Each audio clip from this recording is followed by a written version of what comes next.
Saat bulan madu, ia menerima surat cerai, bukan cincin yang dijanjikan. Ia dianggap terlalu biasa, terlalu lemah untuk bertahan hidup sendiri. Namun ketika kebenaran dibuka di depan semua mata, justru suaminya yang hancur oleh kebohongannya sendiri. Sebelum mulai ceritanya, komen dulu kalian dari kota atau negara mana. Aku pengen tahu. Jangan lupa like, subscribe, dan aktifkan lonceng, supaya channel ini makin berkembang. Afni berdiri di balkon penginapan kecil itu sambil memejamkan mata, membiarkan angin laut menyentuh wajahnya. Di bawah sana, ombak berdebur pelan, seperti napas panjang yang menenangkan. Ia menarik napas dalam-dalam, mencoba meyakinkan diri bahwa inilah titik tenang yang selama ini ia tunggu. Setelah semua perjuangan menuju pernikahan, setelah hari-hari sibuk yang melelahkan, akhirnya ia dan Raka berada di sini. Bulan madu sederhana, tanpa kemewahan, tapi seharusnya cukup untuk bahagia. Di dalam kamar, Raka duduk membelakangi pintu, menatap layar ponselnya dengan wajah datar. Sejak pagi, posisi itu hampir tak berubah.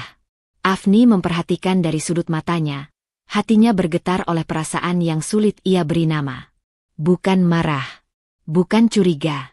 Lebih seperti kegelisahan halus yang mengendap, seperti pasir di sepatu, tidak menyakitkan, tapi mengganggu setiap langkah.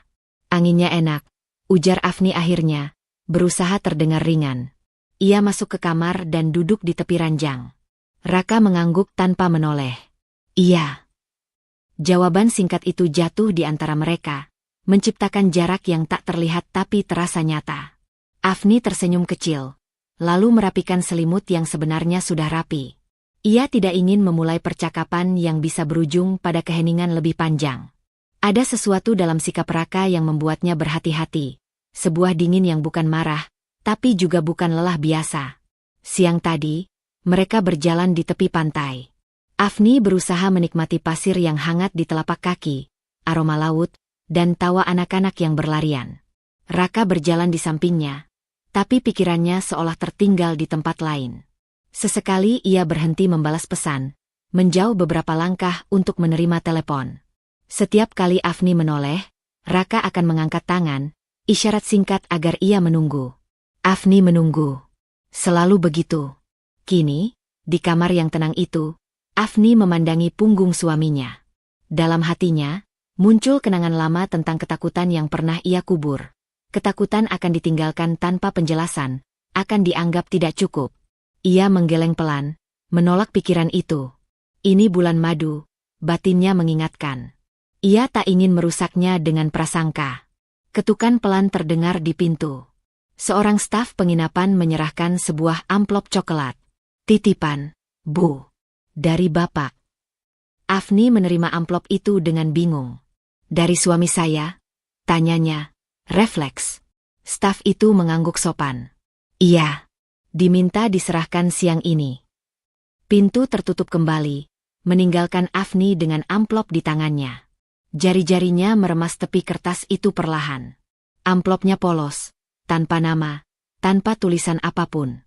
Ia menoleh ke arah Raka, yang masih duduk di posisi yang sama. Mas, ini. Afni mengangkat amplop itu setengah ragu. Raka menoleh sekilas, lalu kembali ke ponselnya. Simpan saja dulu. Nada suaranya datar, tidak tergesa, tapi juga tidak hangat. Afni mengangguk. Ia meletakkan amplop itu di meja kecil dekat ranjang, seolah benda itu bisa pecah jika disentuh terlalu lama. Dalam dadanya, jantungnya berdetak sedikit lebih cepat. Ia duduk kembali, menautkan jemarinya di pangkuan. Afni ingin bertanya. Ia ingin tahu mengapa sebuah amplop harus diserahkan diam-diam di tengah bulan madu. Tapi ia menahan diri. Ada dorongan kuat dalam dirinya untuk menjaga suasana, untuk tidak menjadi istri yang terlalu banyak bertanya di hari-hari pertama pernikahan. Sore menjelang, cahaya matahari masuk melalui jendela, memantul di dinding putih kamar. Afni memandangi amplop itu dari kejauhan. Benda kecil itu kini terasa berat, seolah menyimpan sesuatu yang belum siap ia hadapi. Ia sadar ada perubahan dalam dirinya, sebuah kewaspadaan baru yang lahir tanpa ia undang. Raka akhirnya berdiri dan mengambil jaketnya. Aku mau keluar sebentar, katanya singkat. Kemana? Tanya Afni, Refleks. Bentar saja. Raka tidak menjelaskan. Dan itu sudah cukup baginya untuk melangkah pergi. Pintu tertutup. Afni sendirian. Ia berdiri perlahan, mendekati meja kecil itu. Tangannya hampir menyentuh amplop, lalu berhenti di udara. Afni menarik napas, mencoba menenangkan diri.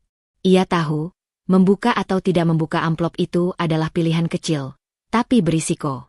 Ia bisa berpura-pura semuanya baik-baik saja, atau mulai mendengarkan kegelisahan yang selama ini ia abaikan. Akhirnya, Afni mengambil amplop itu dan menyimpannya ke dalam tas pribadinya, lalu menutup resleting dengan pelan. Belum sekarang, katanya dalam hati. Tapi ia juga tahu, sejak detik itu, ketenangan yang ia rasakan di awal bulan madu telah retak, dan ia tak yakin bisa memperbaikinya dengan diam. Malam turun dengan pelan, membawa kesunyian yang terasa lebih berat dari biasanya. Afni duduk di tepi ranjang kamar hotel, tas kecilnya terbuka di samping kaki. Resleting yang tadi ia tutup rapat kini terbuka kembali, seolah kegelisahan di dadanya menuntut jawaban yang tak bisa ditunda. Di luar, suara ombak terdengar lebih keras, memantul ke dinding kamar dan menekan telinganya seperti detak jam yang dipercepat. Amplop coklat itu akhirnya berada di tangannya. Afni menatapnya lama. Kertasnya dingin, kaku, dan terasa asing. Padahal berasal dari orang yang beberapa jam lalu masih berjalan bersamanya di tepi pantai. Ia menarik napas dalam, mencoba menenangkan getaran halus di jemarinya. Ini hanya amplop, katanya pada diri sendiri. Namun nalurinya tahu, sejak Raka meminta ia menyimpannya, sejak suaminya memilih menjauh tanpa penjelasan, tidak ada yang, hanya, lagi. Ia merobek sisi amplop dengan hati-hati. Satu lembar kertas terlipat rapi meluncur keluar. Judul di bagian atas membuat dunia Afni berhenti sejenak. Surat permohonan cerai. Kata-kata itu tampak terlalu tegas untuk malam yang seharusnya lembut. Afni membaca baris demi baris dengan mata yang tetap terbuka, seolah menolak berkedip agar kenyataan itu tak berubah. Nama Raka tercetak jelas, tanda tangan sudah tertera di bagian bawah. Tanggalnya, jauh sebelum mereka berangkat bulan madu. Dadanya terasa kosong. Bukan seperti ditusuk, bukan seperti dihantam. Lebih seperti sesuatu yang ditarik keluar tanpa suara.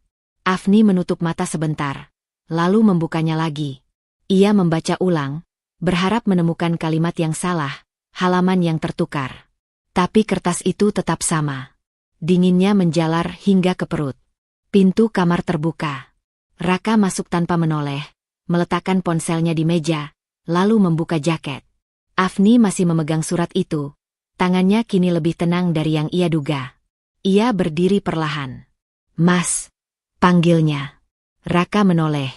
Pandangannya jatuh pada kertas di tangan Afni. Tidak ada keterkejutan di wajahnya. Tidak ada kepanikan. Hanya jeda singkat, lalu desahan kecil seolah ini percakapan yang sudah lama ia siapkan. "Kamu sudah buka," katanya. Afni mengangguk. "Iya." Hening mengisi ruangan. Afni menunggu penjelasan, penyesalan, atau setidaknya kebingungan. Tapi Raka hanya duduk di kursi, menyandarkan punggungnya, dan menatap Afni dengan ekspresi yang sulit ia kenali. "Aku pikir kamu akan lebih dramatis," ujar Raka akhirnya. Kalimat itu jatuh tanpa emosi, dan justru itulah yang membuatnya menusuk. Afni menelan ludah. "Kenapa?" tanyanya pelan. Satu kata, tapi memuat seluruh kebingungan dan harapannya. Raka tersenyum tipis. "Karena kita tidak cocok. Kamu terlalu biasa, Afni." Kata itu terucap ringan, seolah pujian yang salah tempat. Afni merasakan panas naik ke wajahnya, tapi ia tetap berdiri tegak. Raka melanjutkan, nadanya kini lebih yakin. "Aku butuh seseorang yang bisa mengimbangi aku. Dunia aku. Kamu baik, tapi kamu tidak berkembang. Aku sudah memikirkan ini matang-matang." Afni ingin bertanya sejak kapan.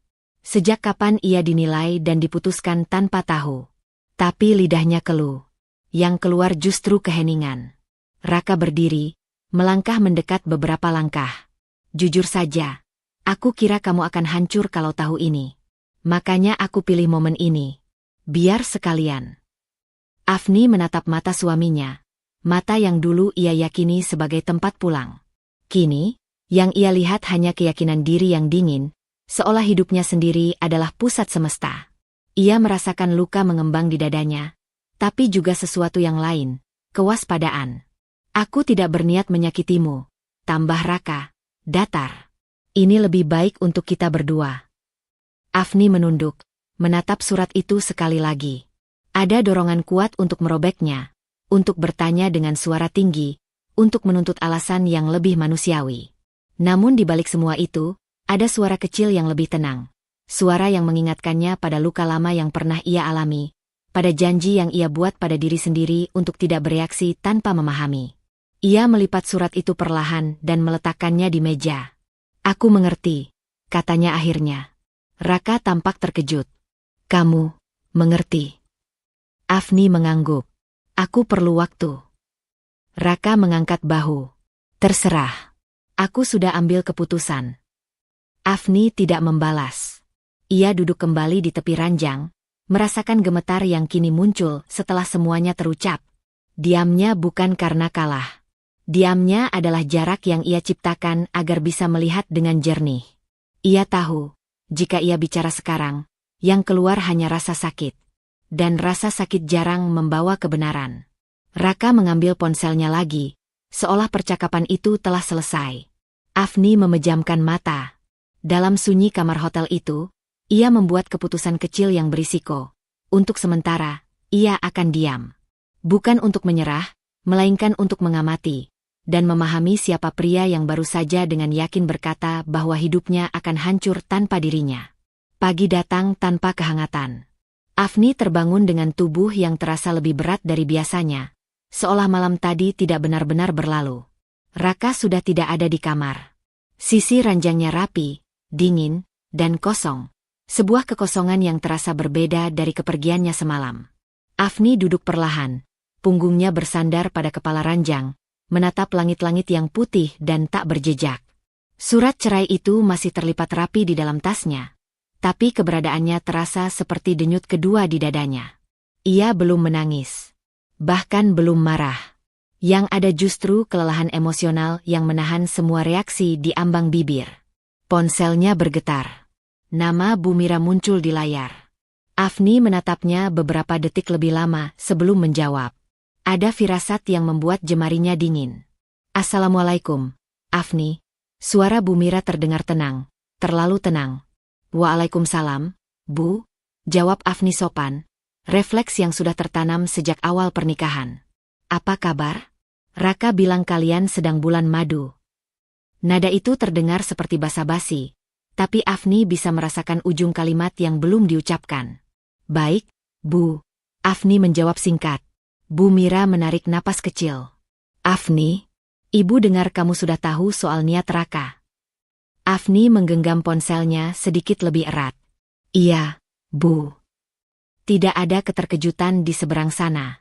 Justru yang terdengar adalah kelegaan halus, nyaris tak disembunyikan. Ibu harap kamu bisa dewasa menyikapi ini, lanjut Bu Mira. Raka itu anak yang besar mimpinya. Sejak dulu Ibu tahu, dia tidak bisa terikat terlalu lama kalau merasa ditahan.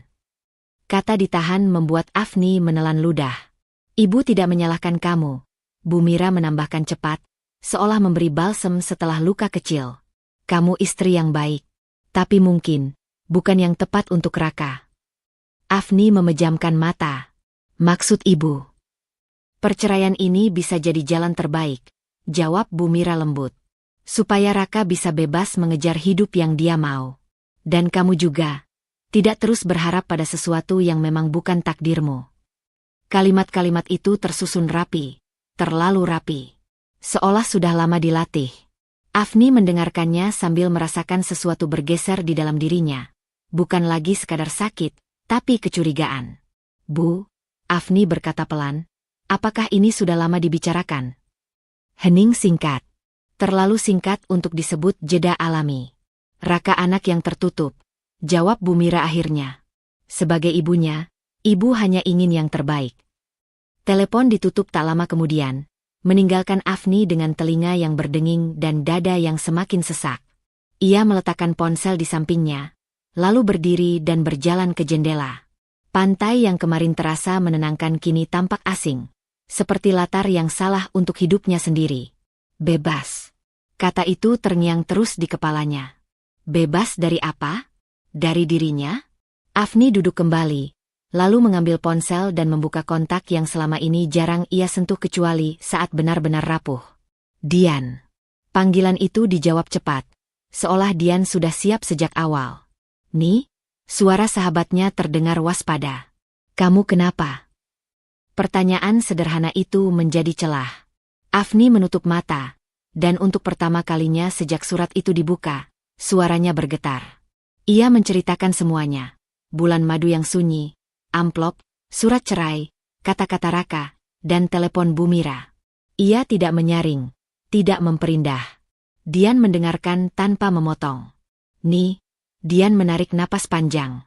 Ini tidak terasa seperti keputusan mendadak. Afni terdiam. Kalimat itu menancap tepat di tempat yang paling ia hindari. "Aku juga merasa begitu." Afni akhirnya mengaku. "Tapi aku takut berpikir terlalu jauh." "Kamu ingat yang dulu?"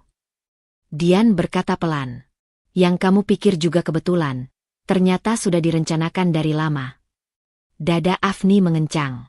Luka lama itu, pengkhianatan yang dulu datang tanpa peringatan, dengan pola yang sama, perubahan kecil, jarak, lalu keputusan sepihak. Ia ingat bagaimana ia dulu menyalahkan dirinya sendiri karena tidak peka. "Aku tidak mau mengulang itu," bisik Afni. "Makanya sekarang kamu tidak boleh menutup mata," jawab Dian tegas, tapi hangat. "Diam boleh, tapi bukan untuk dibutakan." Setelah panggilan berakhir, Afni duduk lama dalam keheningan. Ada perubahan dalam dirinya, dari perempuan yang menahan luka agar tidak pecah, menjadi perempuan yang mulai merangkai potongan-potongan dengan hati-hati. Telepon Bu Mira, tanggal di surat cerai, sikap Raka yang terlalu siap, semuanya tidak berdiri sendiri. Afni meraih tasnya dan mengeluarkan surat itu sekali lagi. Kali ini ia memperhatikan detail yang kemarin ia abaikan. Tanggal, format, bahasa hukum yang terasa terlalu matang. Ia melipatnya kembali, tapi bukan dengan tangan gemetar. Dalam hati, Afni mengambil keputusan kecil yang berisiko. Ia tidak akan lagi menganggap ini sekadar keinginan mendadak seorang suami. Ia akan mengamati, mengingat, dan menyimpan semuanya. Karena jika ini benar sudah direncanakan sejak lama, maka diam saja tidak akan cukup. Keputusan Afni untuk pulang lebih cepat lahir dari kegelisahan yang tak kunjung reda sejak percakapannya dengan Dian. Ia tidak memberitahu Raka. Bukan sebagai jebakan, tapi sebagai upaya kecil untuk mengembalikan kendali atas hidupnya sendiri. Sepanjang perjalanan, pikirannya dipenuhi potongan-potongan yang belum menyatu. Tanggal di surat cerai, ketenangan Bu Mira, dan keyakinan Raka yang terlalu matang. Semua itu membuat dadanya terasa sesak, tapi juga menajamkan kewaspadaannya.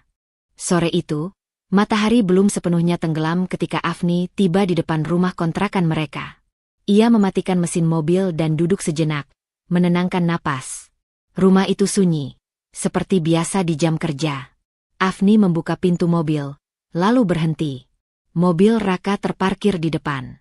Jantung Afni berdetak lebih cepat. Ia menoleh ke jam di pergelangan tangannya. Terlalu awal untuk Raka pulang. Ia melangkah perlahan. Setiap langkah terasa lebih berat dari yang seharusnya. Tepat saat ia hampir mencapai pagar, pintu mobil Raka terbuka. Seorang perempuan keluar dari kursi penumpang depan. Afni berhenti. Perempuan itu berdiri rapi, mengenakan blus kantor yang sederhana tapi pas, rambutnya tergerai dengan cara yang terlalu santai untuk sekadar rekan kerja. Ia menutup pintu mobil sambil tertawa kecil, lalu mencondongkan tubuh ke arah Raka yang masih duduk di balik kemudi. "Besok jangan lupa," kata perempuan itu, suaranya ringan tapi akrab. Raka tersenyum. Senyum yang jarang Afni lihat sejak mereka menikah. Perempuan itu lalu menoleh, dan tatapannya bertemu dengan Afni. Ada jeda singkat. Tatapan yang menilai, cepat, lalu berubah menjadi senyum tipis yang ambigu, bukan canggung, bukan pula bersalah. Afni mengenali jenis senyum itu. Senyum orang yang merasa berada di posisi aman. "Ini rumah kamu?" tanya perempuan itu ringan, seolah Afni hanyalah tetangga yang lewat. Afni mengangguk. Iya. Raka akhirnya keluar dari mobil. Lina, katanya cepat, ini Afni, istriku. Kata istriku terdengar formal, seperti label yang dipaksakan. Lina mengulurkan tangan. Oh, aku Lina, teman kantor Raka. Afni menjabat tangan itu. Dingin. Singkat. Tidak ada kehangatan, tapi juga tidak ada penjelasan. Lina menarik tangannya kembali dan melangkah mundur.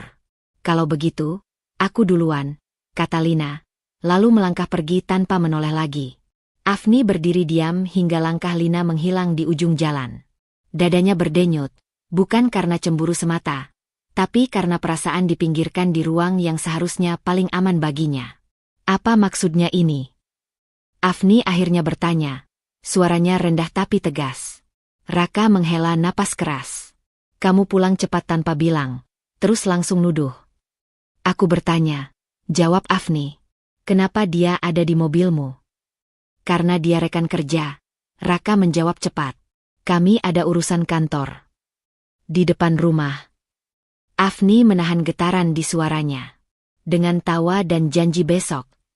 Raka tertawa pendek, tanpa humor. Kamu terlalu sensitif, Afni. Semua kamu maknai berlebihan. Kalimat itu menghantam lebih keras dari yang Afni perkirakan. Sensitif. Kata yang selama ini digunakan untuk meniadakan perasaannya. Ia merasakan panas naik ke wajahnya, tapi ia tidak mundur. Aku istrimu, katanya. Aku berhak bertanya. Raka mendekat, nada suaranya meninggi. Dan aku tidak wajib melapor setiap langkah ke kamu. Ini salah satu alasan kenapa aku merasa kita tidak cocok. Kamu selalu membuat masalah dari hal sepele. Afni terdiam. Kata-kata itu menggantung di udara, menciptakan jarak yang makin lebar. Ia menyadari, untuk pertama kalinya, bahwa penyangkalan Raka bukan sekadar defensif, itu serangan. Memutar fakta, mengalihkan fokus, membuat Afni meragukan penilaiannya sendiri.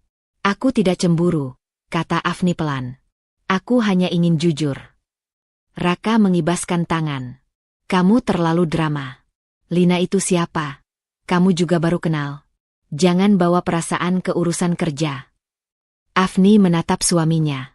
Di balik rasa sakit yang mengembang, muncul benturan yang tak bisa ia abaikan.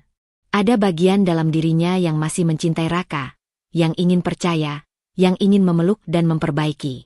Tapi ada bagian lain yang berdiri tegak, menuntut dihormati. Harga diri yang selama ini ia jaga dengan diam kini mulai tergores. Tanpa berkata apa-apa lagi, Afni melangkah masuk ke rumah. Ia melepas sepatu, meletakkan tas, dan duduk di sofa dengan punggung tegak. Raka masuk beberapa saat kemudian, tapi tidak mendekat. Mereka terpisah oleh jarak dan keheningan yang syarat makna. Malam itu, Afni tidak menangis. Ia menatap lurus ke depan, mencoba memahami apa yang baru saja terjadi. Bukan soal Lina semata, tapi soal bagaimana dengan mudahnya Raka menyalahkannya, dan betapa akrabnya ia dengan perempuan lain di ruang yang seharusnya aman.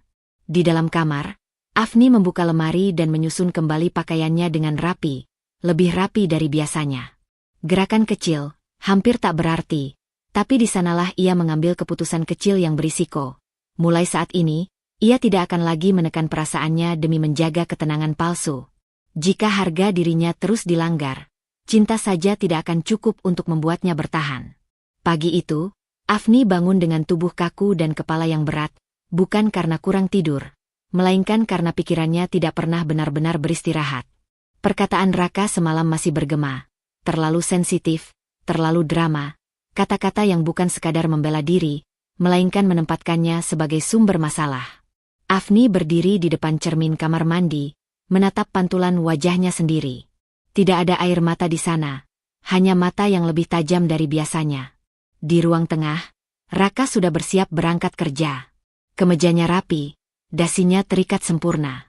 Ia bergerak cepat, seolah rumah ini hanyalah persinggahan singkat. Aku berangkat, katanya singkat, tanpa menoleh. Iya, jawab Afni pelan. Pintu tertutup. Suara itu meninggalkan gema kosong yang membuat Afni menarik napas panjang. Ia duduk di sofa, membiarkan pikirannya berkelana. Benturan antara harga diri dan cinta belum selesai, tapi kini ada lapisan baru, kewaspadaan. Ponselnya bergetar. Dian. Afni menjawab panggilan itu dengan cepat, seolah sudah menunggu. Kamu bagaimana? Suara Dian terdengar lembut tapi waspada. Capek, jawab Afni jujur. Bukan fisik, tapi capek berpikir. Dian tidak langsung menanggapi. Nih, aku mau tanya sesuatu. Jawab jujur. Afni mengangguk meski tahu Dian tak bisa melihat. Tanya. Sebelum menikah, Raka berubah, kan? Pertanyaan itu membuat Afni terdiam. Ia ingin menyangkal, tapi ingatannya justru bergerak sendiri. Potongan-potongan kecil muncul satu persatu. Raka yang mulai sering membatalkan janji, yang lebih sibuk dengan ponselnya, yang menertawakan kekhawatirannya sebagai hal remeh. Semua itu terjadi perlahan, nyaris tak terasa, sampai Afni menganggapnya sebagai bagian dari kedewasaan menjelang pernikahan. Sedikit, jawab Afni akhirnya. Aku pikir itu stres kerja. Dian menghela napas. Kamu selalu mencari alasan buat orang lain. Kalimat itu tidak menyalahkan, tapi menelanjangi kebiasaan Afni. Ia teringat bagaimana dulu, dalam hubungan sebelumnya, ia juga memilih percaya meski tanda-tanda sudah ada. Luka lama itu mengencang di dadanya, bukan untuk melumpuhkan, tapi untuk mengingatkan. Aku takut mengulang kesalahan yang sama, bisik Afni.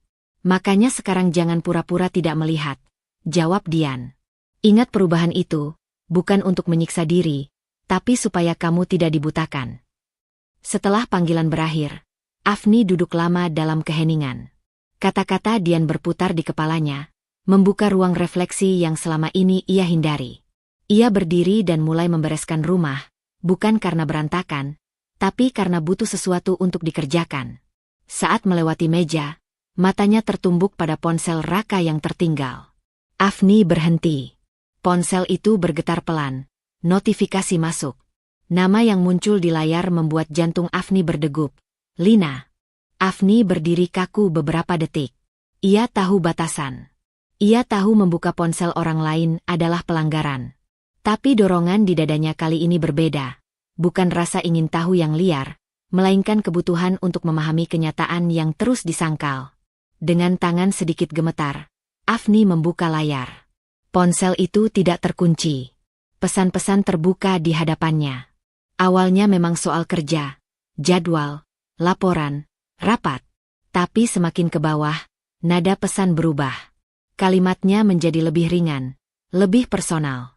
Ada candaan yang tidak perlu, perhatian yang terlalu detail. Jangan lupa makan. Kamu suka lupa kalau lagi sibuk. Kalau capek, bilang. Aku bisa bantu. Afni menelan ludah. Tidak ada kata cinta. Tidak ada pengakuan. Tapi justru di sanalah letak masalahnya. Keintiman kecil yang seharusnya menjadi milik pasangan, bukan rekan kerja. Tangannya terasa dingin. Ia menutup ponsel itu perlahan, seolah takut suara kecil saja bisa menghancurkan keseimbangan rapuh yang ia jaga. Tidak ada ledakan emosi. Tidak ada teriakan. Yang ada justru perubahan halus dalam dirinya. Sebuah pergeseran dari berharap menjadi mengamati. Afni duduk kembali di sofa, menatap ruang kosong di depannya. Ia menyadari sesuatu yang penting. Selama ini, ia selalu berada di posisi memohon. Memohon kejelasan, perhatian, pengakuan. Dan setiap kali, ia diberi penyangkalan. Kini, ia tidak ingin itu lagi. Sore hari, Raka pulang. Afni menyambutnya dengan sikap yang sama seperti biasa. Tenang, sopan, tidak menuntut. Raka tampak lega, menganggap badai telah berlalu. Namun di balik ketenangan itu, Afni telah mengambil keputusan kecil yang berisiko. Ia akan diam, tapi dengan mata terbuka. Ia akan mengamati setiap gerak, setiap perubahan, tanpa memohon atau menjelaskan perasaannya. Karena jika kebenaran memang sedang bersembunyi, ia tidak akan muncul pada orang yang terus meminta, melainkan pada orang yang memperhatikan. Keputusan Afni untuk diam dengan mata terbuka mulai mengubah caranya menjalani hari. Ia tidak lagi menunggu Raka menjelaskan. Ia tidak lagi bertanya dengan nada hati-hati.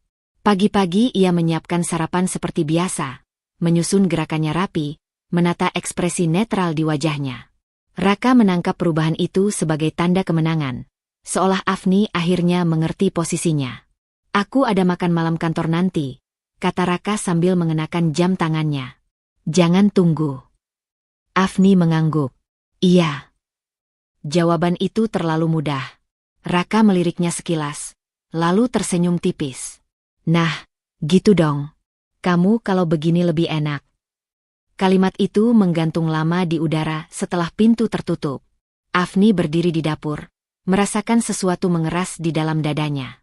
Bukan marah, bukan sedih, tapi kesadaran bahwa sikap tenangnya dibaca sebagai kepatuhan. Siang itu, Afni keluar rumah untuk membeli beberapa keperluan.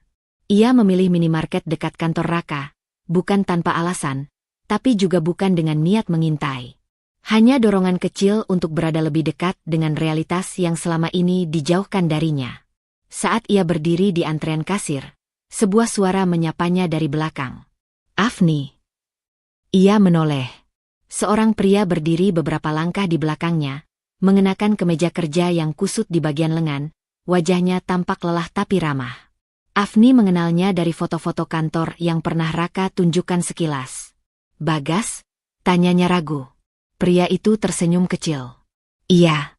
Kita pernah ketemu waktu acara kantor. Kamu istrinya Raka, kan?" Afni mengangguk. "Iya." Bagas melangkah mendekat, tapi sikapnya canggung, seperti orang yang tidak yakin harus melanjutkan percakapan atau tidak. "Kamu sendiri?" "Iya," jawab Afni. "Lagi belanja sedikit." Mereka membayar belanjaan masing-masing dan keluar bersama. Di depan minimarket, Bagas berdiri sebentar, seolah ingin pergi tapi tertahan. "Raka lagi sibuk akhir-akhir ini," katanya akhirnya. Nada suaranya datar tapi matanya gelisah. "Kerjaan numpuk." Afni mengangguk. "Iya, aku juga merasa begitu." Ada jeda. Afni hampir melangkah pergi ketika Bagas menyebut satu nama. Lina juga banyak terlibat sekarang. Nama itu jatuh begitu saja, tapi efeknya jelas. Afni melihat bagaimana bahu Bagas sedikit menegang, matanya menghindar sesaat. Ia tidak terlihat seperti orang yang sedang membicarakan hal biasa. "Oh ya." Afni menanggapinya ringan, meski dadanya mengencang. "Mereka memang satu tim." "Iya, satu tim," ulang Bagas, terlalu cepat. Ia menggaruk tengkuknya, lalu tersenyum tipis yang tidak sampai ke mata. "Ya sudah. Aku duluan, ya." Bagas pergi dengan langkah tergesa, meninggalkan Afni dengan kesan yang sulit ia abaikan. Gelisah. Itu kata yang tepat. Bukan rasa bersalah, bukan pula keterkejutan. Lebih seperti orang yang tahu sesuatu tapi takut salah bicara. Dalam perjalanan pulang, Afni tidak memutar ulang percakapan itu dengan emosi. Ia memutarnya dengan logika. Reaksi Bagas saat nama Lina disebut. Cara ia menghindari tatapan. Semua itu bukan kebetulan. Malamnya, Raka pulang lebih larut dari biasanya.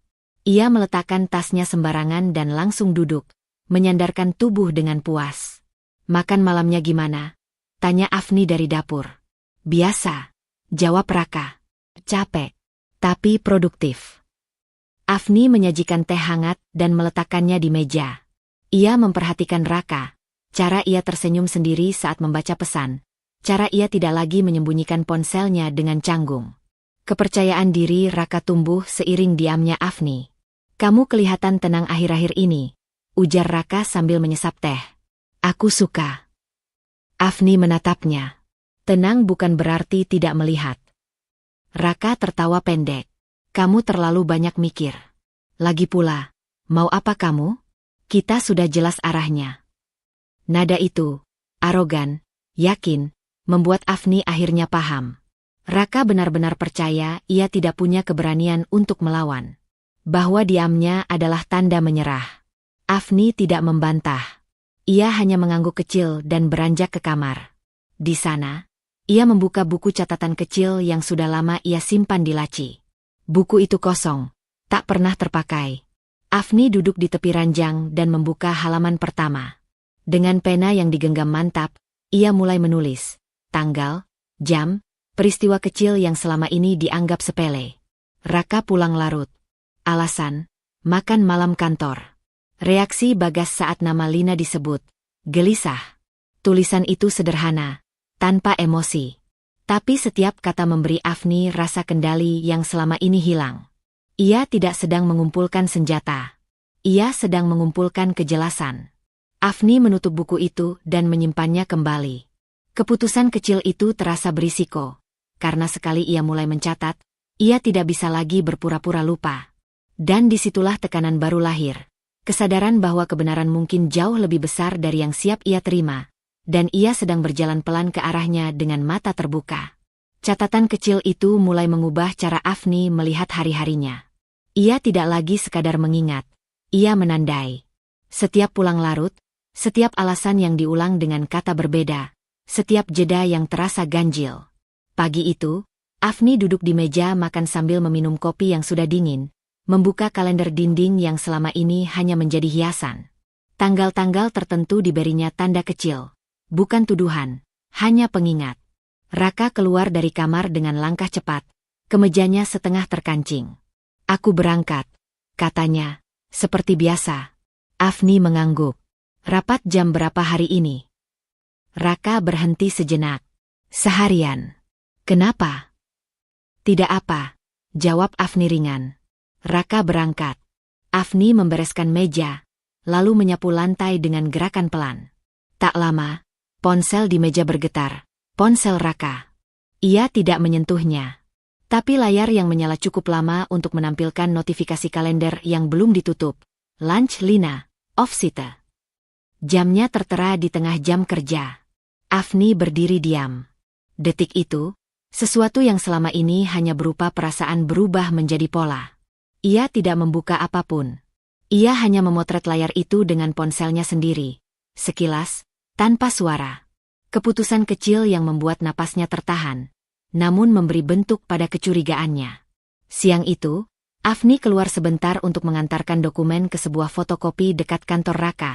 Alasan yang cukup masuk akal untuk berada di sekitar. Dari seberang jalan, ia melihat Raka duduk di kafe kecil yang sama sekali bukan tempat rapat. Lina duduk di depannya. Tidak ada map, tidak ada laptop. Mereka tertawa, condong ke arah yang sama. Jam di pergelangan Afni menunjukkan pukul 1 siang. Afni tidak mendekat. Ia berbalik dan pulang. Di rumah, Afni membuka buku catatan. Tangannya mantap menulis. Jam kerja. Kafe. Tanpa urusan kantor. Tidak ada amarah yang tumpah. Yang ada hanya kepastian yang menambah berat. Raka bukan sekadar sibuk. Ia memilih. Dan pilihannya menggerus batas yang seharusnya ia jaga. Ponsel Afni berdering. Nama Bu Mira muncul. Afni menghela napas sebelum menjawab. Afni. Suara Bu Mira terdengar tegas, berbeda dari kelembutan rapi sebelumnya. Ibu dengar dari Raka, kalian makin tidak akur. Afni duduk. Kami sedang berusaha saling memahami, Bu. Memahami. Bu Mira mendengus kecil. Ibu rasa kamu terlalu menekan Raka. Seorang istri itu tugasnya mendukung, bukan mencurigai.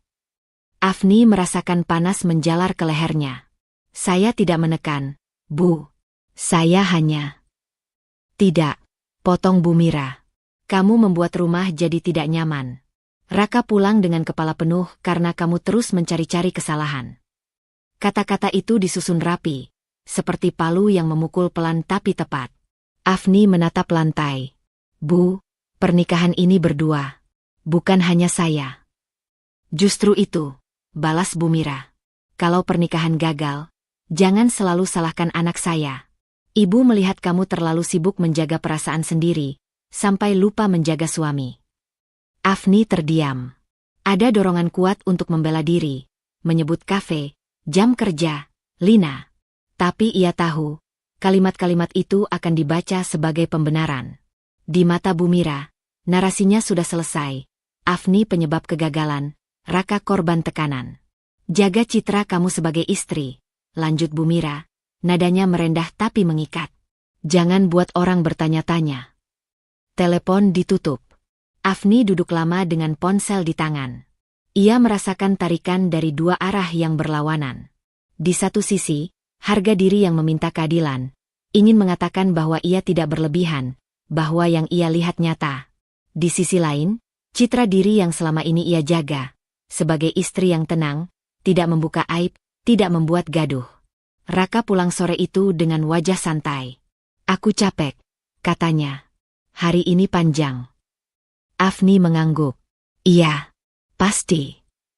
Raka menatapnya sejenak, lalu tersenyum. "Kamu kelihatan makin dewasa." Kalimat itu terasa seperti pujian yang salah alamat. Afni menahan diri untuk tidak tertawa pahit. Ia memilih masuk ke kamar dan membuka kembali buku catatannya. Ia menambahkan satu baris lagi. "Kali ini bukan peristiwa, melainkan pilihan. Jika aku bicara sekarang, aku akan dituduh merusak. Jika aku diam, aku harus siap menanggungnya." Afni menutup buku itu dan menyimpannya di tempat yang sama. Malam itu, ia berdiri di depan cermin dan menatap dirinya sendiri. Ia tidak lagi bertanya apakah ia berhak marah. Pertanyaannya berubah. Kapan ia akan berbicara, dan dengan cara apa? Tekanan itu tidak memberinya jawaban. Hanya satu keputusan kecil yang berisiko. Untuk sementara, ia akan menjaga citra diri di luar, sambil menyiapkan keberanian di dalam. Karena melawan tanpa pegangan hanya akan membuatnya kalah dua kali. Tekanan yang menumpuk sejak beberapa hari terakhir membuat Afni bergerak lebih berhati-hati, tapi juga lebih sadar. Ia tidak lagi berharap Raka berubah hanya karena ia bersikap tenang. Ia menjalani hari seperti biasa, namun setiap langkahnya kini disertai jarak emosional yang ia bangun sendiri. Cukup aman untuk tidak terluka lagi, cukup dekat untuk tetap melihat. Siang itu, Afni datang ke kantor Raka. Bukan untuk memeriksa, bukan pula untuk membuat keributan. Ia membawa map berisi berkas pribadi Raka yang tertinggal di rumah, sebuah alasan yang sederhana dan masuk akal. Di lobi kantor, ia berdiri sebentar, menyesuaikan napas. Gedung itu terasa asing meski sudah beberapa kali ia datangi. Afni menatap pantulan dirinya di kaca pintu. Tenang, rapi, tidak ada tanda-tanda badai di dalam dada. Di area tunggu, Afni melihat Lina berdiri tak jauh dari meja resepsionis. Lina mengenakan pakaian kerja yang rapi, sikapnya santai seolah berada di ruang yang sudah ia kuasai. Saat pandangan mereka bertemu, Lina tersenyum kecil dan melangkah mendekat. "Kamu Afni, ya?" sapanya, seolah ini pertemuan pertama, padahal mereka sudah saling kenal. "Iya," jawab Afni singkat. "Raka lagi rapat," katanya sebentar, ujar Lina, lalu menoleh ke arah jam dinding. "Tapi ya, kamu tahu sendiri, jadwalnya suka berubah." Nada itu ringan, tapi ada sesuatu di baliknya, keyakinan yang tidak seharusnya dimiliki oleh orang luar. Afni memilih duduk. "Aku tunggu di sini." Lina ikut duduk, terlalu dekat untuk sekadar kebetulan. Ia membuka botol minumnya, lalu tertawa kecil. "Menikah itu pasti berat, ya? Apalagi di awal." Afni menoleh. "Setiap orang beda." "Iya sih," Lina mengangguk, lalu berkata sambil lalu, "Ada yang dari awal sudah paham kalau semuanya masih sementara." Afni merasakan jantungnya berdetak lebih cepat. "Sementara?" Lina tersenyum, seolah baru menyadari kata-katanya. "Maksudku, banyak pernikahan sekarang yang seperti kontrak. Dicoba dulu. Kalau tidak cocok, ya selesai baik-baik." Kalimat itu meluncur terlalu mulus untuk disebut candaan. Afni menatap Lina, mencoba membaca wajahnya. Tidak ada rasa bersalah di sana. Hanya keakraban yang berlebihan terhadap konsep yang seharusnya tidak ia ketahui. "Kontrak?" ulang Afni pelan. Lina mengangkat bahu. "Ah, maaf. Aku kebanyakan ngomong. Raka juga pernah bilang, semua orang punya caranya masing-masing." Nama itu disebut begitu saja, tanpa ragu, tanpa sadar bahwa kalimatnya baru saja membuka pintu yang tak bisa ditutup kembali. Afni tidak menjawab. Ia berdiri, meletakkan map di meja resepsionis. "Tolong sampaikan ke Raka." "Tidak mau tunggu?" tanya Lina, suaranya terdengar heran. Afni menoleh sekali lagi. "Tidak." Ia melangkah pergi dengan punggung tegak. Di dalam lift, Afni merasakan sesuatu runtuh dan tersusun kembali sekaligus. Kata kontrak bergaung di kepalanya, bertabrakan dengan ingatan-ingatan lama. Raka yang terburu-buru menandatangani pernikahan, Raka yang sejak awal menjaga jarak emosional, Raka yang begitu siap menyerahkan surat cerai di bulan madu. Ia sampai di mobil dan duduk lama sebelum menyalakan mesin. Kesadaran itu datang dengan kejelasan yang menyakitkan. Raka tidak pernah menganggapnya sebagai pasangan setara. Sejak awal, ia ditempatkan sebagai opsi, bukan pilihan. Malamnya, Raka pulang dengan wajah biasa saja. "Kamu ke kantor?" tanyanya santai. "Iya," jawab Afni. "Aku ketemu Lina." Raka berhenti sejenak, lalu tertawa kecil. "Oh, dia banyak bicara." Afni menatapnya. Dia bilang pernikahan itu seperti kontrak sementara. Raka mengangkat bahu. "Itu cara berpikir modern. Kamu terlalu serius menanggapinya." Kata-kata itu menyegel semuanya. Tidak ada bantahan. Tidak ada klarifikasi. Hanya pembenaran. Afni masuk ke kamar dan duduk di tepi ranjang. Ia membuka buku catatannya, menulis satu kalimat yang berbeda dari sebelumnya. Bukan peristiwa, melainkan sikap. "Aku diremehkan sejak awal, bukan karena aku kurang, tapi karena aku dianggap bisa ditinggalkan tanpa konsekuensi." Afni menutup buku itu dan menatap jendela. Di balik kaca, malam terlihat tenang, bertolak belakang dengan dadanya yang bergejolak. Namun di tengah gejolak itu, sebuah keputusan batin mulai terbentuk, pelan tapi pasti. Ia tidak akan pergi diam-diam. Jika ia harus keluar dari pernikahan ini, ia tidak akan membiarkan dirinya diperlakukan sebagai catatan kaki dalam hidup orang lain. Keputusan itu tidak mengubah apapun malam itu. Raka tetap sibuk dengan dunianya. Lina tetap berada di lingkaran yang sama. Tapi bagi Afni, satu hal telah bergeser. Ia tidak lagi mencari jalan keluar yang sunyi. Dan kesadaran itu membawa tekanan baru. Karena memilih untuk tidak diam berarti siap menghadapi apapun yang akan terbuka.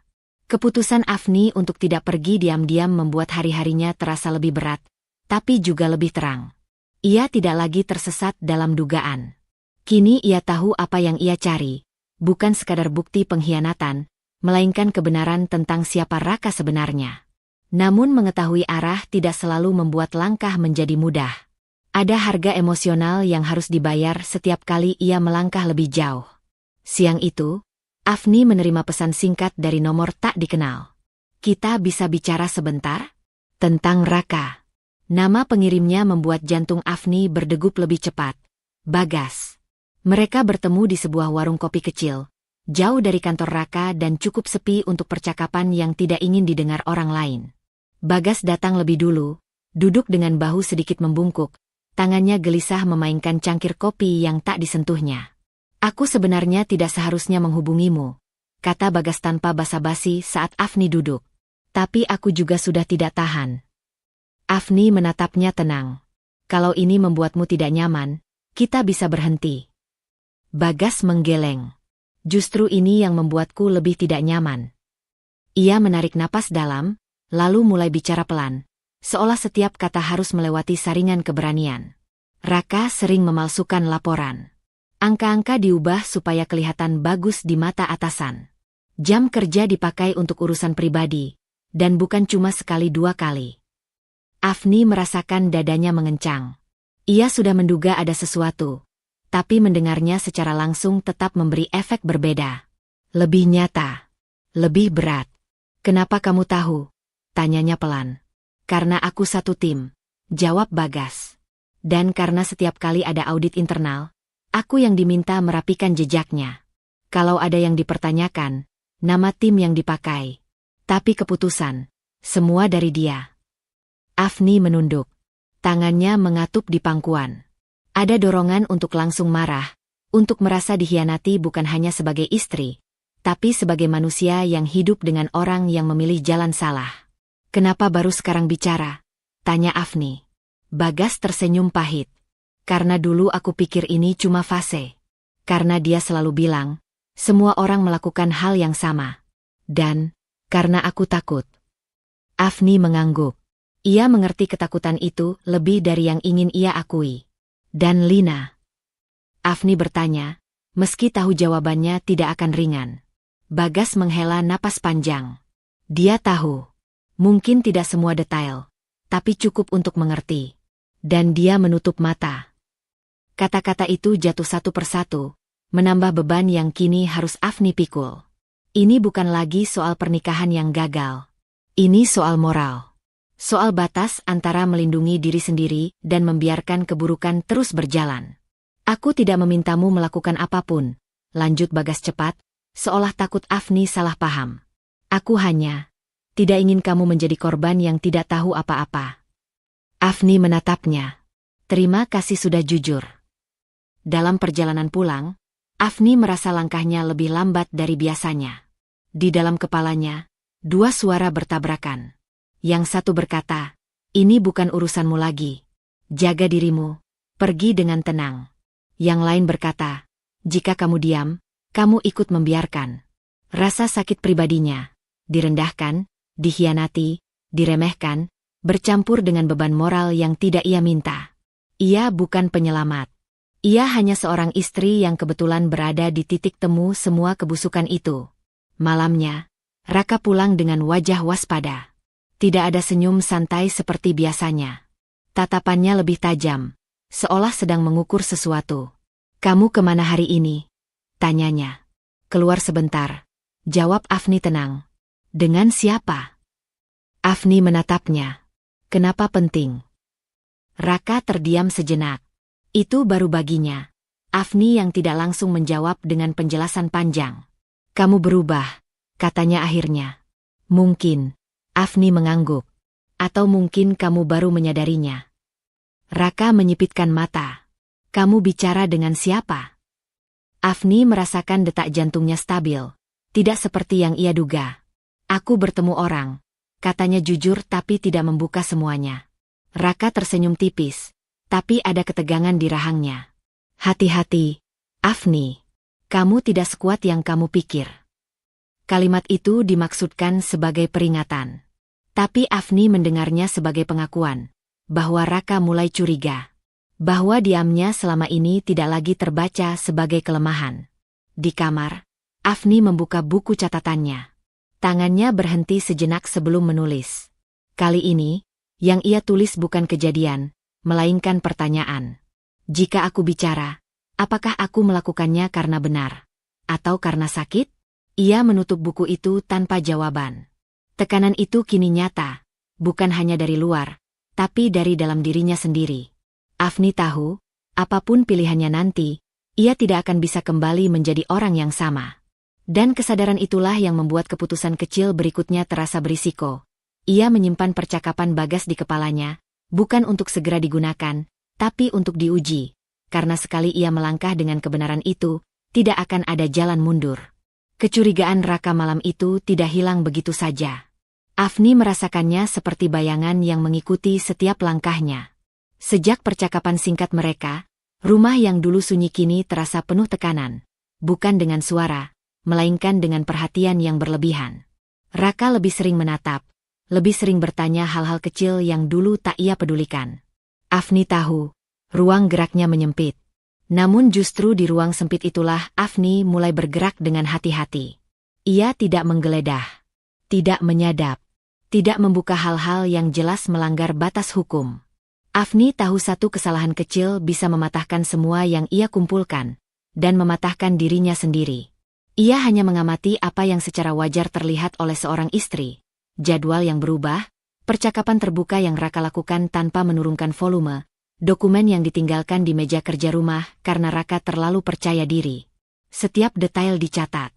Jam, tanggal, kalimat yang diucapkan, alasan yang diberikan. Afni menyimpan semuanya di tempat yang paling tidak mencolok. Ingatannya sendiri dan buku catatan tipis yang ia selipkan di antara buku resep. Tidak ada kata, bukti, di sana. Hanya rangkaian kejadian yang jika dirangkai, membentuk pola. Ia mulai menyadari sesuatu yang lebih menyakitkan dari kebohongan itu sendiri. Raka tidak sekadar ceroboh. Ia merasa aman. Terlalu aman. Suatu sore, Afni bertemu Dian di rumahnya. Dian, sahabat yang selama ini menjadi satu-satunya tempat Afni bisa bicara tanpa takut dinilai. Wajah Dian menegang begitu mendengar apa yang Afni lakukan. Kamu sadarkan, kata Dian pelan, kalau ini bukan sekadar soal rumah tanggamu lagi. Afni mengangguk. Aku tahu. Kebenaran punya harga, lanjut Dian, menatap Afni lurus. Bukan cuma buat Raka, tapi buat kamu juga. Nama, reputasi, bahkan keselamatan emosionalmu. Afni menatap cangkir teh di tangannya. Uapnya naik perlahan, lalu menghilang. Aku tidak mencari balas dendam. Aku tahu, kata Dian. Justru itu yang bikin aku takut. Orang yang tidak marah seringkali paling terluka. Afni tersenyum tipis. Aku juga takut, Dian. Tapi aku lebih takut hidup seumur hidup dengan tahu, dan memilih diam. Dian terdiam.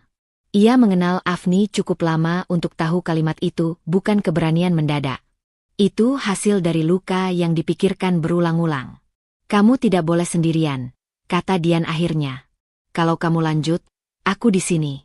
Tapi kamu harus siap kehilangan banyak hal. Afni mengangguk lagi. Kali ini lebih mantap. Di rumah, Afni semakin berhati-hati. Ia tidak lagi mengonfrontasi Raka. Tidak menanyakan hal-hal yang bisa memicu pertahanan. Justru ia menjadi lebih tenang, lebih jarang bereaksi. Itu membuat Raka gelisah dengan cara yang berbeda.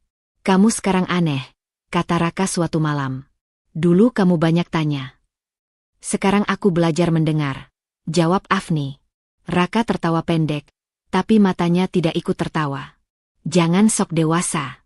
Kamu tetap Afni yang sama. Kalimat itu, yang dulu mungkin akan melukai Afni, kini hanya menguatkan satu hal di kepalanya. Raka tidak pernah benar-benar melihatnya.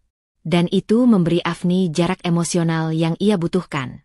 Malam itu, saat Raka tertidur, Afni duduk di ruang tamu dengan buku catatannya. Ia menambahkan satu catatan baru, bukan tentang Raka, tapi tentang dirinya sendiri. Jika ini berakhir buruk, aku ingin tahu aku tidak berkhianat pada diriku. Tangannya berhenti sejenak. Ada rasa gemetar kecil, bukan karena ragu, tapi karena sadar sepenuhnya akan risiko. Ia bisa disalahkan. Bisa dibalikan posisinya. Bisa dituduh sebagai istri yang iri, yang ingin menjatuhkan suami. Afni menutup buku itu, lalu melakukan keputusan kecil yang terasa besar. Ia memindahkan buku tersebut dari tempat biasa, menyimpannya di tas yang selalu ia bawa. Bukan untuk dibaca orang lain, tapi sebagai pengingat bahwa langkah ini tidak bisa lagi ditarik mundur. Di kamar, Raka bergerak dalam tidurnya, bergumam sesuatu yang tidak jelas. Afni memandangnya lama. Untuk pertama kalinya, ia tidak merasa ingin membangunkannya, tidak ingin menjelaskan apapun. Ia siap menanggung risikonya, dan kesadaran itu membawa tekanan batin baru, bahwa keberanian bukan tentang tahu apa yang akan terjadi, melainkan melangkah meski tahu ia bisa kehilangan segalanya. Afni tahu sesuatu telah bergeser sejak pagi itu. Raka berangkat kerja tanpa menyentuh sarapan, tanpa komentar sinis yang biasa ia lontarkan. Keheningan di antara mereka bukan lagi hampa, melainkan tegang, seperti tali yang ditarik terlalu kuat dan siap putus kapan saja. Afni merasakan tekanan itu, tapi kali ini ia tidak menunduk. Ia hanya mengamati, seperti yang telah ia latih pada dirinya sendiri. Siang harinya, ponsel Raka bergetar berkali-kali. Afni sedang melipat pakaian di kamar ketika Raka menjawab panggilan itu dengan suara tertahan. Ia tidak mendengar jelas, tapi satu nama terdengar cukup tegas untuk dikenali. Baik, Pak Surya. Saya mengerti. Raka memutuskan panggilan dan berdiri beberapa detik tanpa bergerak. Wajahnya menegang, rahangnya mengeras. Afni tidak bertanya. Ia tahu, pertanyaan kini justru akan membuka celah bagi Raka untuk menguasai arah. Pak Surya adalah atasan langsung Raka di kantor. Nama yang beberapa kali muncul dalam cerita Raka sebagai sosok disiplin yang tidak suka alasan. Dari cara Raka merespons, Afni tahu ini bukan panggilan biasa. Ada sesuatu yang menuntut pertanggungjawaban. Raka berbalik dan menatap Afni. Tatapan itu bukan lagi dingin, melainkan tajam, seolah sedang mencari retakan.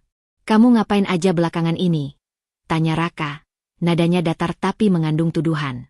Afni mengangkat wajahnya perlahan. Maksudmu? Jangan pura-pura, Raka mendesis. Aku baru dipanggil Pak Surya. Ada laporan internal. Anonim. Kata itu menggantung di udara. Anonim. Afni merasakannya seperti batu yang dilempar ke permukaan air tenang. Riak kecil, tapi dampaknya luas. Jantungnya berdetak lebih cepat, namun wajahnya tetap tenang. Ia sudah menyiapkan dirinya untuk kemungkinan ini. Laporan tentang apa? Tanya Afni pelan. Raka tertawa pendek, tanpa humor. Kamu serius nanya? Tentang aku. Tentang pekerjaanku. Tentang hal-hal yang seharusnya cuma diketahui orang dalam. Afni menelan ludah. Ia tahu, laporan itu pasti sudah bergerak lebih jauh dari yang ia bayangkan. Tapi ia juga tahu satu hal penting. Ia tidak pernah menyerahkan apapun secara langsung. Dan itu adalah batas yang sengaja ia jaga. Kalau anonim, kata Afni tenang, berarti bisa dari siapa saja. Raka melangkah mendekat.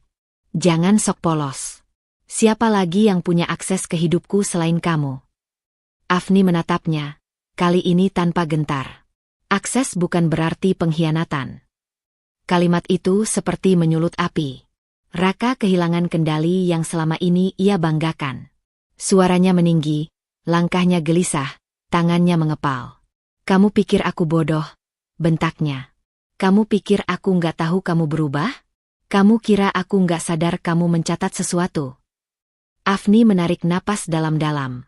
Ada bagian dari dirinya yang ingin berteriak, membela diri, mengungkap semuanya. Tapi ia ingat catatan di buku kecilnya. Tentang tidak berkhianat pada diri sendiri. Ketenangan ini bukan kepasrahan. Ini strategi bertahan. Aku tidak menuduh, Raka, jawabnya. Dan aku juga tidak mengaku. Raka terdiam sesaat, seolah kalimat itu memukulnya lebih keras daripada pengakuan. Ia mengharapkan perlawanan emosional, tangisan, atau pembelaan panik. Yang ia dapatkan justru dinding tenang yang tidak bisa ia dobrak. Kamu licik, katanya akhirnya.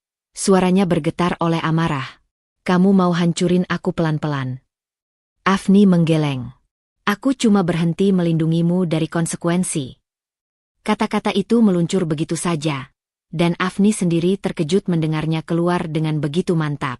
Ia tahu, sejak saat itu, hubungan mereka tidak lagi berada di medan yang sama. Raka tidak lagi memegang kendali penuh. Sore menjelang, Raka pergi tanpa pamit. Afni duduk sendirian di ruang tamu, merasakan sisa getaran dari pertengkaran yang tidak meledak tapi menyisakan luka dalam. Ia sadar, tuduhan Raka adalah tanda ketakutan. Dan ketakutan itu berbahaya, bukan hanya bagi Raka, tapi juga bagi dirinya. Malamnya, sebuah pesan masuk ke ponsel Afni dari nomor tak dikenal.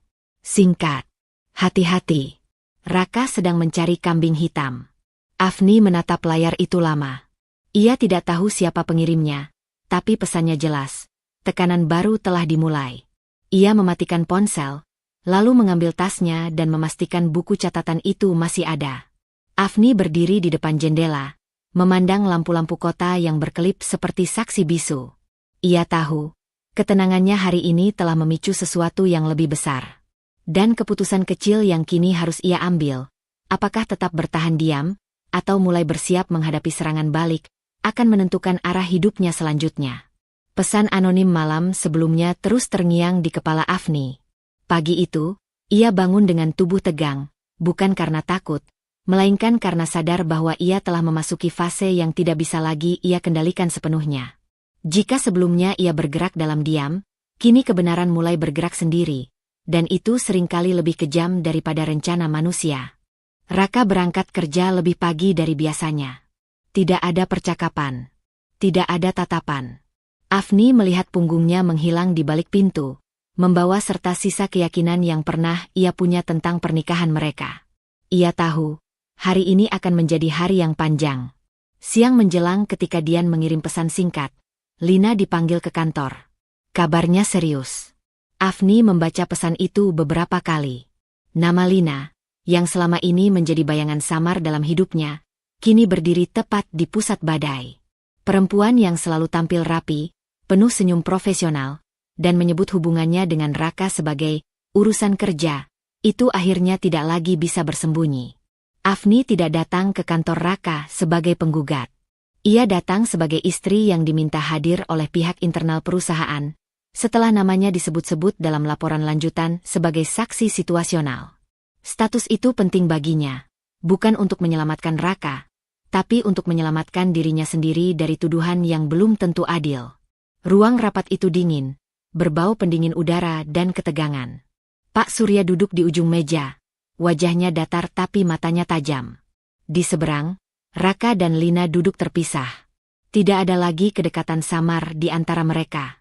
Lina terlihat gelisah, jemarinya terus memainkan pulpen, senyumnya tak lagi utuh.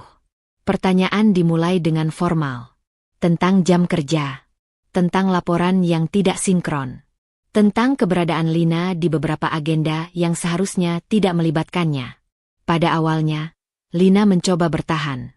Jawabannya berputar, menyebut miskomunikasi, menyalahkan sistem, menyiratkan bahwa ia hanya menjalankan perintah. Namun setiap pertanyaan lanjutan membuat suaranya semakin goyah. Arahan dari siapa? Tanya Pak Surya, tenang tapi menekan. Lina menoleh ke Raka. Sekilas saja, tapi cukup untuk membuat Afni menangkap perubahan itu. Tidak ada lagi keberanian di mata Lina, yang ada hanya naluri menyelamatkan diri. Dari Pak Raka, jawab Lina akhirnya, hampir berbisik. Saya hanya mengikuti.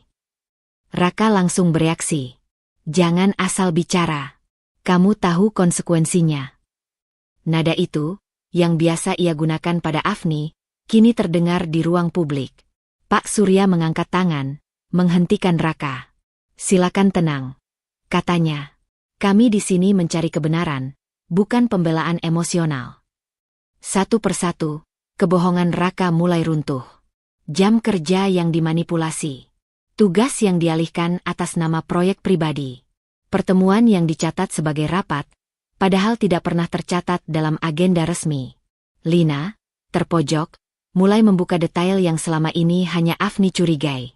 Afni duduk diam, mencatat dalam benaknya setiap kalimat yang terkonfirmasi.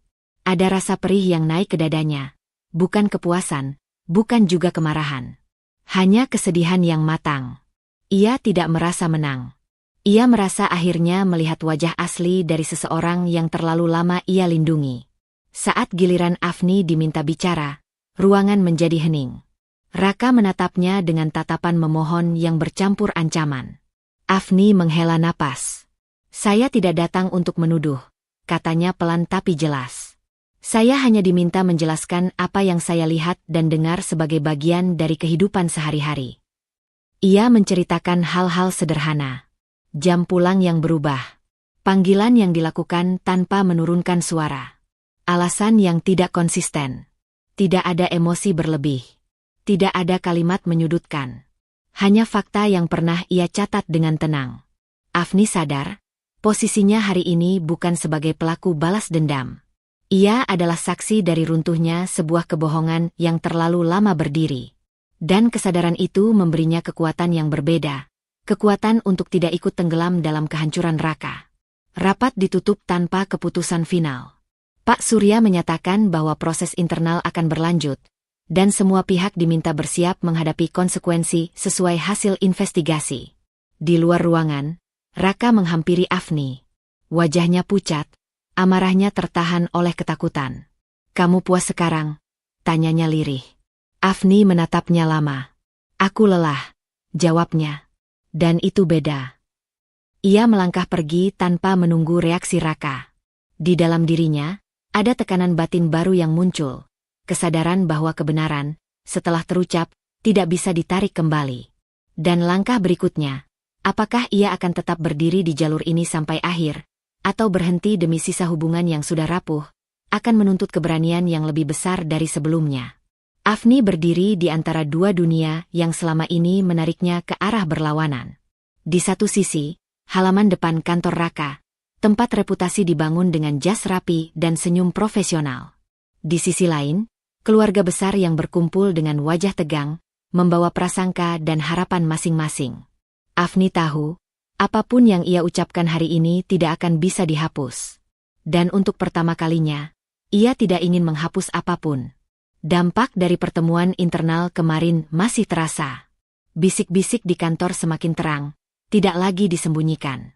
Keluarga Raka datang dengan niat, meluruskan keadaan, dipimpin Bu Mira yang sejak awal menempatkan Afni sebagai pihak yang harus mengalah. Kehadiran Afni di sana bukan sebagai istri yang meminta pembelaan, melainkan sebagai perempuan yang siap menjelaskan alasan sebenarnya di balik perceraian yang selama ini ditutup-tutupi. Raka berdiri beberapa langkah darinya, wajahnya kaku, matanya bergerak cepat mencari celah. Afni mengenal tatapan itu, tatapan seseorang yang masih yakin bisa mengendalikan narasi. Kita bisa selesaikan ini secara keluarga, kata Bu Mira dengan suara tinggi yang dibungkus kepedulian. Tidak perlu melibatkan orang kantor. Afni menatap perempuan itu, tenang. Justru karena selama ini diselesaikan secara keluarga, kebenaran jadi kabur. Kalimat itu membuat beberapa orang terdiam. Afni merasakan jantungnya berdetak keras, tapi ada pijakan kuat di dadanya. Harga diri yang selama ini tertekuk, kini berdiri perlahan. Raka mengambil alih.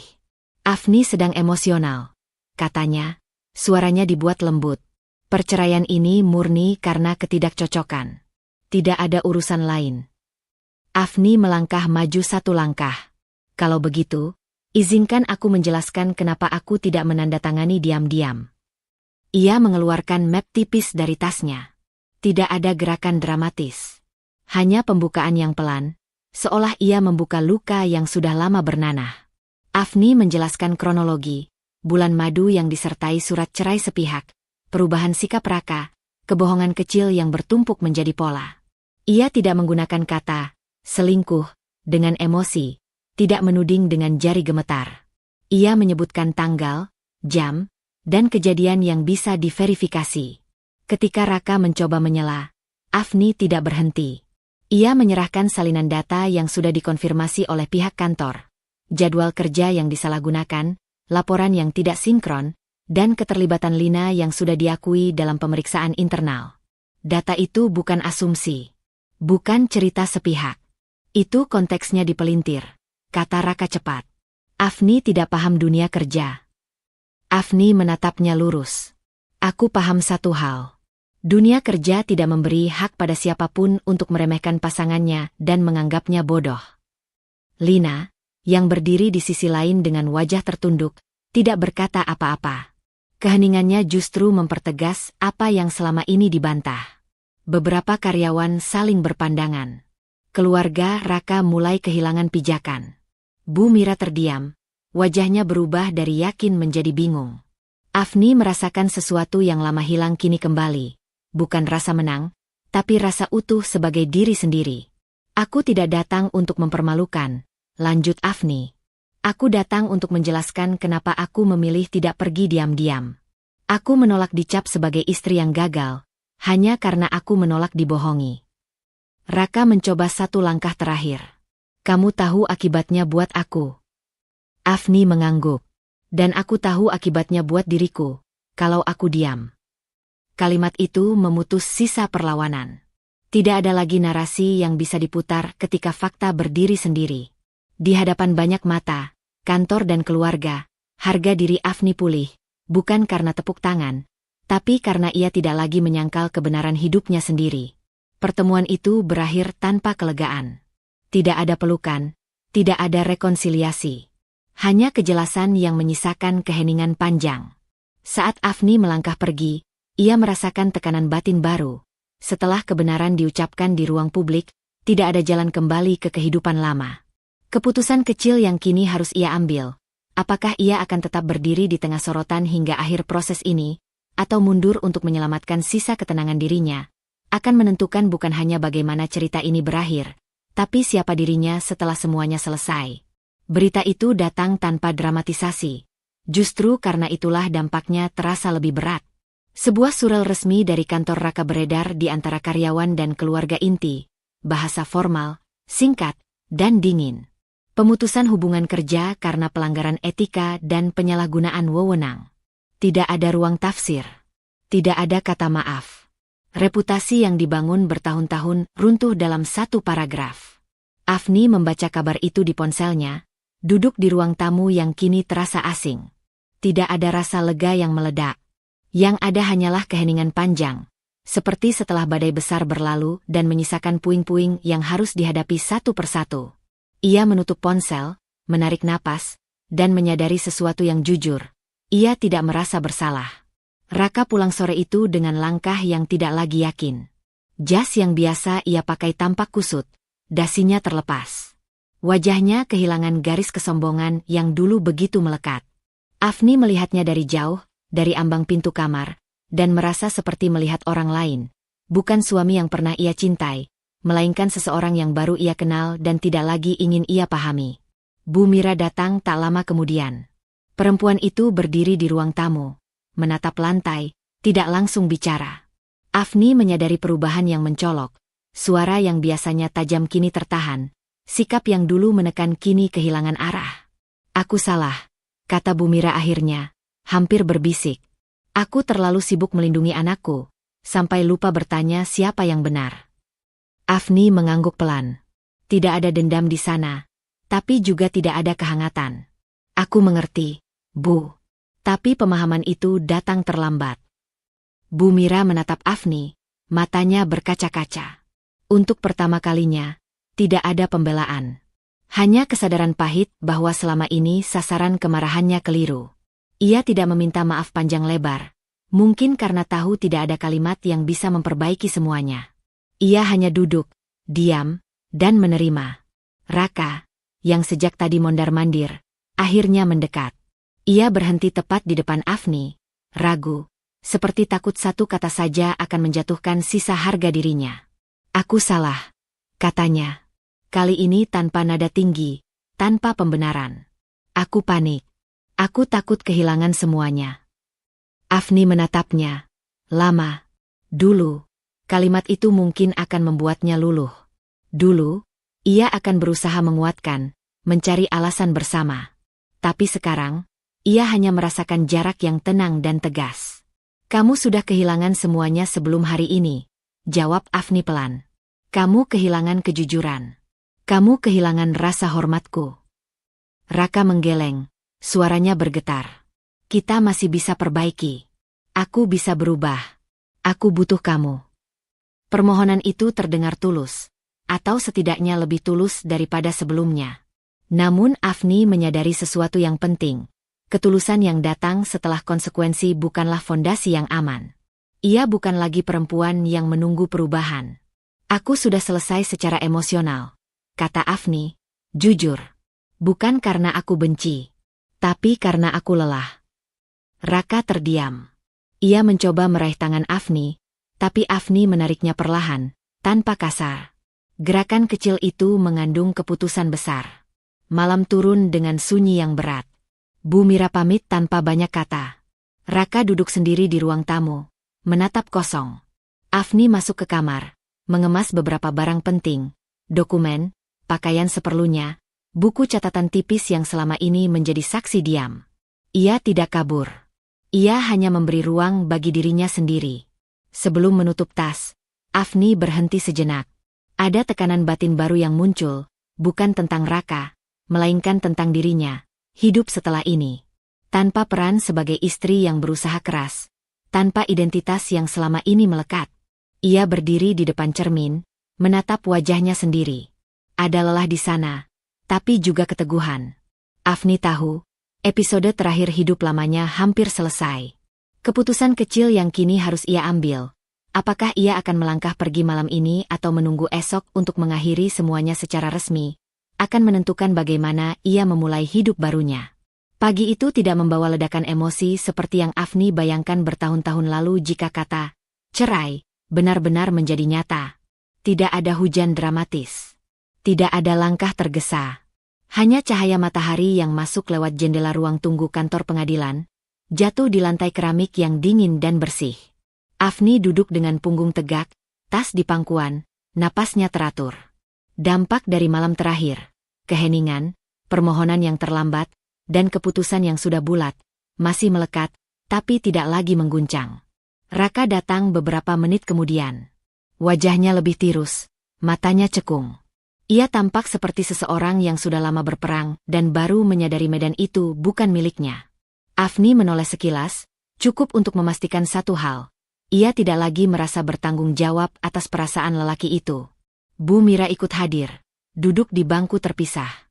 Tidak ada komentar, tidak ada arahan. Sikap diamnya hari ini berbeda, bukan penyangkalan, melainkan penerimaan pahit. Afni menangkapnya sebagai bentuk pertanggungjawaban yang paling jujur yang bisa diberikan Bu Mira saat ini. Proses berjalan singkat. Dokumen-dokumen diserahkan, diverifikasi, dibacakan. Bahasa hukum yang kaku terdengar seperti irama yang asing, tapi Afni mendengarkannya dengan tenang. Ketika pena disodorkan kepadanya, tangannya tidak bergetar. Ia menandatangani surat cerai itu dengan kepala tegak, huruf-huruf namanya mengalir rapi, bukan sebagai tanda kekalahan, melainkan sebagai penutup yang ia pilih sendiri. Raka menandatangani setelahnya. Ada jeda kecil, seolah ia ingin berkata sesuatu. Afni tidak menatap. Ia tidak perlu. Di luar ruangan, udara terasa lebih ringan. Dian menunggu di koridor, wajahnya penuh kelegaan yang tertahan. Ia tidak memeluk Afni berlebihan, hanya menggenggam tangannya erat. Sebuah pengakuan diam bahwa perjalanan ini tidak mudah dan tidak sia-sia. "Kamu baik?" tanya Dian. Afni mengangguk. "Aku utuh." Kata itu bukan slogan. Ia merasakannya di dada, di langkahnya, di caranya memandang ke depan. Ia tidak membawa dendam keluar dari gedung itu. Ia membawa batas yang jelas, tegas, dan perlu. Batas antara masa lalu yang sudah selesai dan hidup yang menunggu untuk diisi dengan pilihan-pilihan yang lebih jujur. Raka menghampiri beberapa langkah, ragu. "Aku." Ia berhenti. Mungkin ia sadar, kata-kata tidak lagi punya tempat. Afni menatapnya kali ini, tanpa amarah. "Aku berharap kamu jujur ke depan," katanya pelan. "Bukan untukku, untuk dirimu." Itu bukan pengampunan, juga bukan hukuman. Itu penutup yang bersih. Mereka berpisah tanpa drama. Bu Mira mengangguk singkat pada Afni, sebuah isyarat kecil yang mengandung banyak penyesalan. Afni membalasnya dengan anggukan yang sama. Cukup. Hari-hari berikutnya berjalan pelan tapi pasti. Afni pindah ke tempat tinggal yang lebih kecil, dekat dengan rutinitasnya. Ia menata ulang hidup tanpa menghapus bekas. Bekas itu ia simpan sebagai pelajaran. Dian sering datang, membantu tanpa banyak bicara. Bagas mengirim pesan singkat, mengucapkan terima kasih karena Afni memilih jalur yang bersih. Ia membalas seperlunya. Lina tidak lagi muncul, dan Afni tidak mencari penjelasan apapun darinya. Suatu sore, Afni duduk di kafe kecil, membuka buku catatan tipis yang dulu menjadi saksi diam. Ia menutupnya perlahan, lalu memasukkannya ke dalam tas. Tidak untuk dibawa terus, tetapi untuk diingat bahwa ia pernah memilih kebenaran meski risikonya nyata. Afni tidak menghancurkan Raka. Ia tidak menyiapkan jebakan. Ia tidak mengumbar keburukan. Kebohongan Rakalah yang melakukan itu, perlahan, konsisten, dan tanpa ampun. Afni hanya berhenti menutupi. Saat matahari condong ke barat, Afni berdiri, membayar, dan melangkah keluar. Ada dunia yang menunggu, tidak sempurna, tidak menjanjikan kemudahan, tapi jujur. Ia tidak membawa dendam sebagai bekal. Ia membawa batas, harga diri, dan keberanian untuk memilih dirinya sendiri. Dan dengan langkah yang ringan namun mantap, Afni memulai hidup baru, bukan sebagai perempuan yang selamat dari kehancuran orang lain, melainkan sebagai dirinya yang utuh, berdiri di atas kebenaran yang ia jaga sampai akhir. Cerita Afni mengingatkan kita bahwa mencintai tidak pernah berarti menghilangkan harga diri. Ketika kejujuran dilanggar dan rasa hormat diabaikan, diam bukan selalu kebijaksanaan, kadang ia hanya menunda luka. Berani memilih diri sendiri bukanlah bentuk keegoisan, melainkan tanggung jawab paling dasar terhadap hidup yang kita jalani. Kebenaran memang punya harga, tetapi hidup tanpa kebenaran jauh lebih mahal. Terima kasih telah menemani perjalanan Afni hingga akhir. Semoga kisah ini memberi keberanian untuk menetapkan batas, menjaga harga diri, dan melangkah dengan kepala tegak apapun badai yang datang. Sampai jumpa di cerita berikutnya. Tetap jujur pada hati, dan hangatkan hidup dengan keberanian memilih yang benar. Berikan kalimat hoax 3 baris berdasarkan judul cerita. Saat bulan madu, ia menerima surat cerai, bukan cincin yang dijanjikan. Ia dianggap terlalu biasa, terlalu lemah untuk bertahan hidup sendiri. Namun ketika kebenaran dibuka di depan semua mata, justru suaminya yang hancur oleh kebohongannya sendiri.